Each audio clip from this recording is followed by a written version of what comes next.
Ranking every fighting game I own. Number 62, DNF Duel.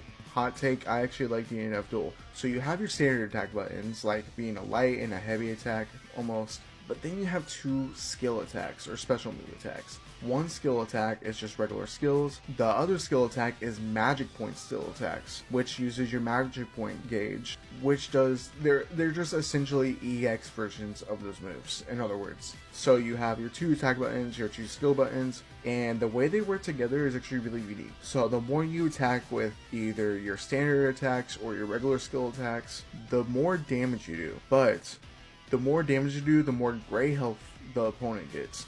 And what is gray health, you may ask? Well, I'm glad you asked. Because the gray health in this game is recoverable health. How do you get rid of gray health? Using your EX skills or magic point skills. So this game, even though it has simple controls, there is a level of strategy involved to finding a good balance of damage output and meter management. So you can do a bread and butter and end it with the EX special move or magic point skills, what they're called in here, and do the full amount of damage. Or you can always do a bunch of bread and butters without ending it with your magic point skill. Continue the pressure, continue the combos, keep finding openings until almost, like, let's say 40% of the health bar is gray health. If you keep up the pressure or keep up the combos, they can't recover it. Boom, you land a magic point skill or EX skill, and all that 40% of the health bar, just gone.